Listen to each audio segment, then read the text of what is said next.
Hello, Relief Cut family. This is another review for you. I did an initial review on the Relief Cut equipment that we've been able to purchase through the donations that have come into our nonprofit. But some of the other equipment I've been using is my Milwaukee Outdoor Tools. And those are tools that I own, that I bought with my own money, that I had prior to Relief Cut kind of getting started.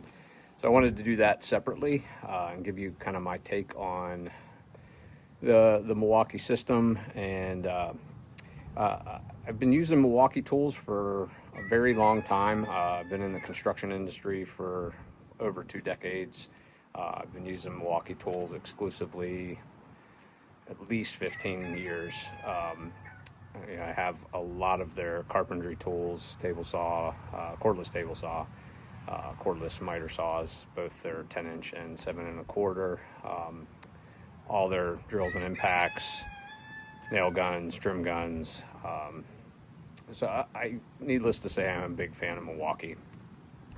If you shop them right and you time it with Home Depot's sales around Christmas time, you can find some really great deals, get some free batteries, and that's kind of how I've acquired a lot of this stuff over 10 to 15 years. So I didn't just run out and buy all this at one time. I could not afford it.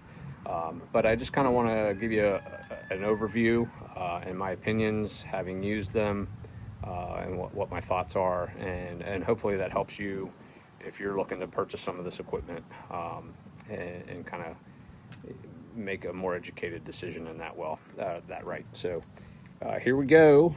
I kind of laid them out on our trailer. I'll go over batteries in a minute. This is kind of the hub. They have a new model out now that's replaced this one. I think they've redesigned the back end. It looks a little different. This is kind of the hub that drives all these other attachments. So I recommend if you have a property where you're going to want pole head trimmers, pole saws, and a trimmer head, an edger, things like that. You can kind of get this and then buy all those components separately, and it works out well that way. I do have an exclusive Milwaukee trimmer that doesn't have the quick connect, and I use that quite a bit.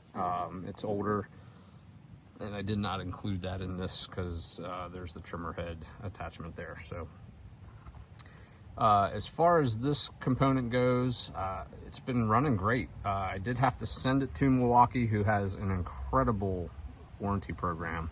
I just register online, they send you a shipping label. At least that's how it's worked for me. You send it back to them, they fix it, send it right back to you. And the turnaround was pretty quick. I think it was less than 2 weeks.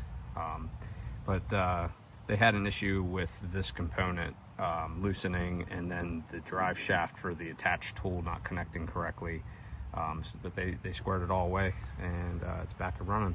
And I've used it quite a bit on some jobs. Super happy with it. Great power, real quick response. That's the beauty of electric. You squeeze that trigger, you're like instant speed, instant torque. So big fan of that. The blower has been awesome. Does not have anywhere near the power of my gas backpack blower that I'm running. But for quick sidewalk clean-offs and blowing off the mower, and not having to get the gas powered one out, this is a great, kind of fits in that lower realm of just need a quick blower. Don't know the exact CFMs on it, what the airflow is, but you can look that up. But I do recommend it. They do have a 2 battery version, and I think they do have a backpack blower now that you can throw up to like 4 batteries on, I believe. I'll get into that when I get into the batteries, but I don't know if I'd go past this. The 2 battery one will give you more CFM airflow, but then you're running 2 batteries and you're killing 2 batteries. This one, throwing one of my batteries on real quick, doing it can't handle heavy blowing, like heavy leaves. It can't handle heavy wet grass, but just the quick stuff, fantastic. Highly recommend it for that. This is the trimmer head attachment. It has a similar, I actually need to fix the line on that. has a similar head to the Echo Speed Feed.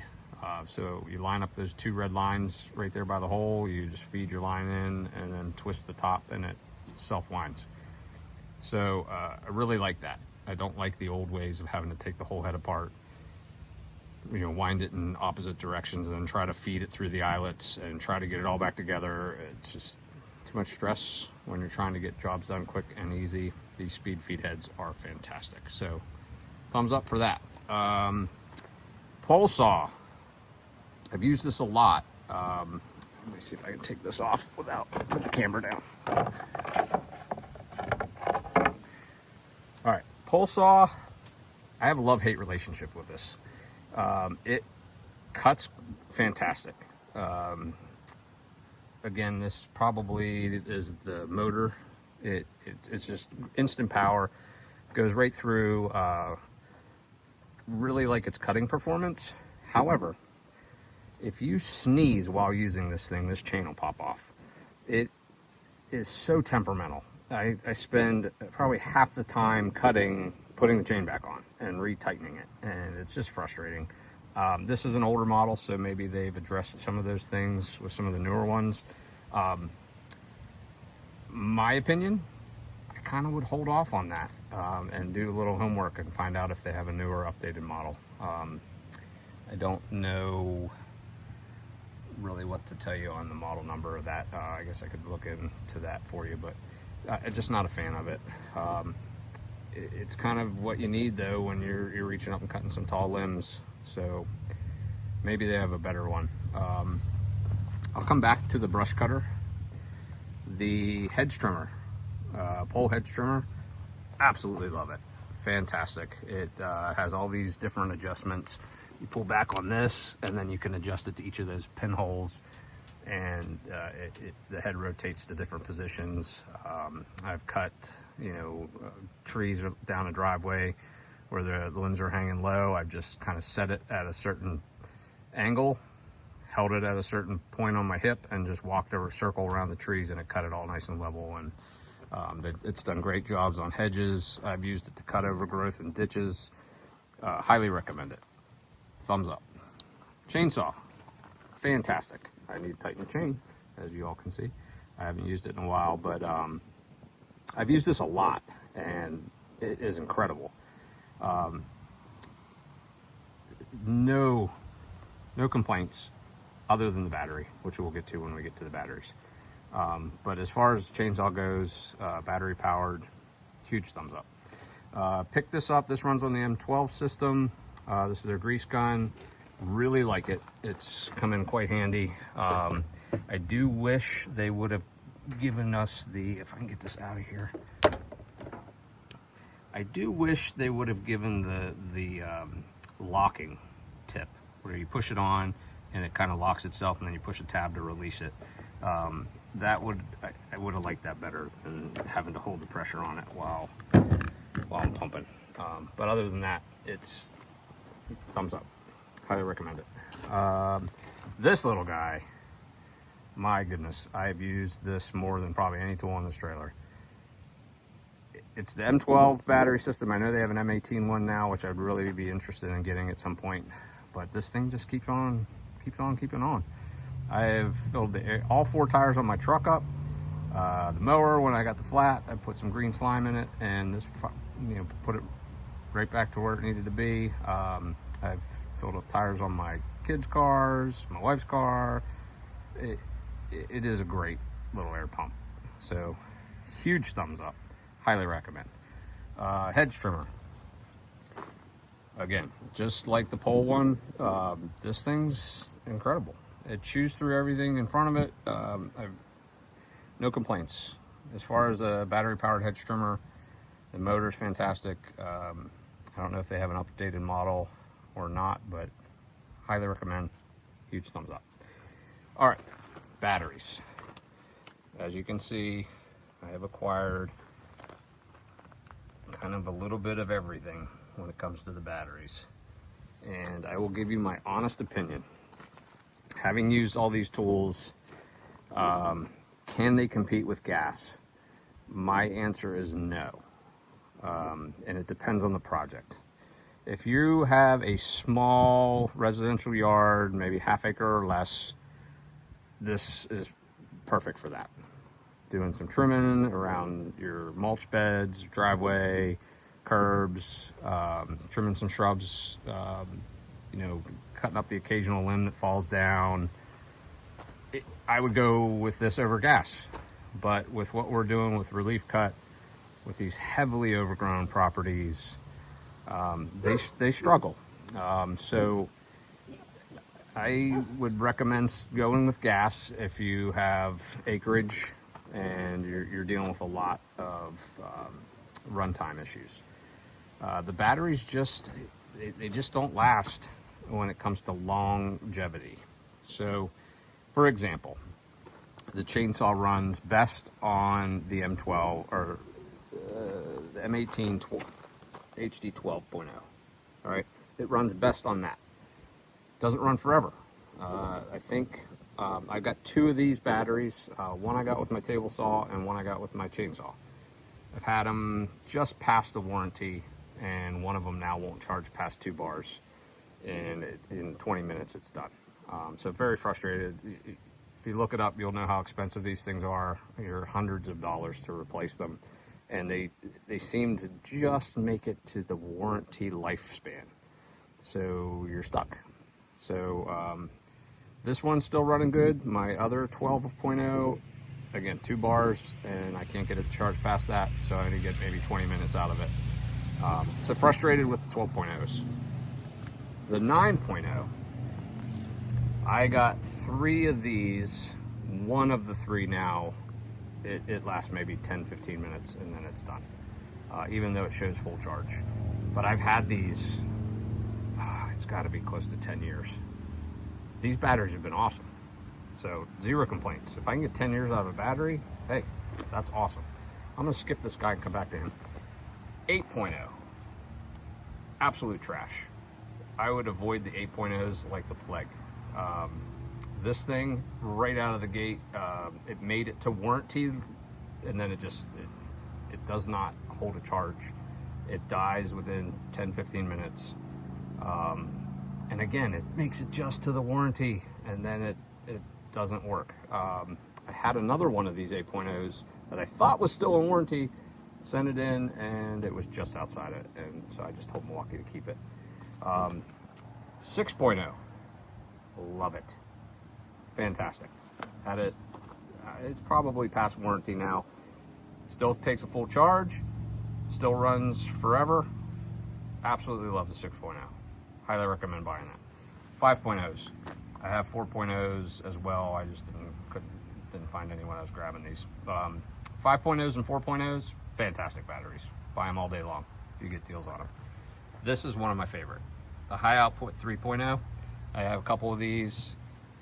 They're super thin, super lightweight, work great on your impact guns, your drills. I've even run the hedge trimmers on these. They charge fast. I've had no problems. They take a full charge every time. They're well past warranty at this point, and they're still running strong. So this would be my number 1 recommendation if you're just a homeowner running hand tools and the occasional use of some of these. You're not going to run the chainsaw on it. You're not going to get a long run time on any of the trimmer heads. But starting with that, I would say buy the 3.0, buy the 5s and 4s. 6, highly recommend. 6 runs all of these tools great. 8.0, avoid like the plague. Skipping that, come back to that. 9.0s, I don't even know if they still make these, but they're still running great, except for the one that's made it about 10 years and it's starting to have issues. But 10 years, fantastic. 12.0s, hate them. So that brings us to this. This is Milwaukee's new Forge battery. I bought the 8.0, super expensive, cost me a couple $100. So far, charges fast, charges cool, runtime's fantastic. You get full power until it's dead.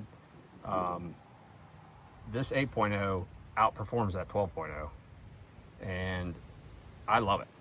I am a huge fan of the new Forge batteries. I think they make a 12.0 in the Forge.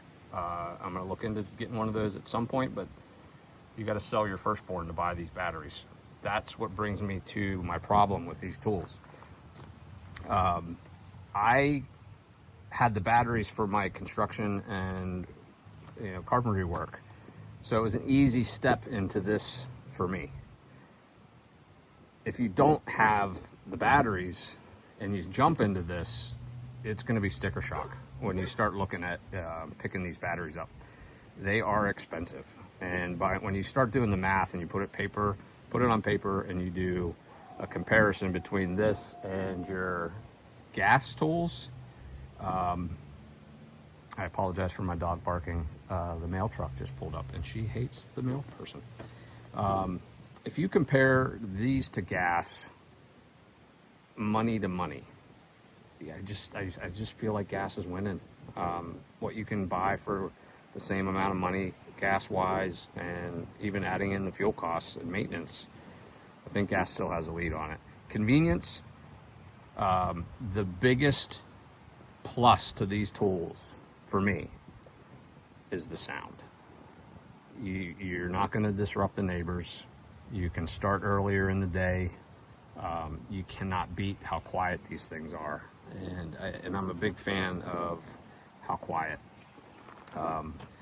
And I was already invested, so it was an easy step for me. But just a word of caution to those of you looking to jump into electric or battery powered, you really need to weigh the cost on it. And it may be, at this point in your life, it may just make more sense to buy a gas one for right now, until these things either come down in cost, or maybe you start picking up some power tools and you start acquiring some of these batteries over a period of years, which is what this is. This is not not an instant buy. This was years and years and years and years of building this. But again, to highlight, the Forge battery, Milwaukee, huge thumbs up on those. I look forward to getting more in the future as I'm able to. But it has served a purpose for me, and I did realize I forgot to mention one tool. I was saving it for the end, so I'll end with this. This brush cutter, I will post some videos on our Relief Cut YouTube channel of me using this, cutting some ditches, and it is incredible. The speed and torque you get out of that.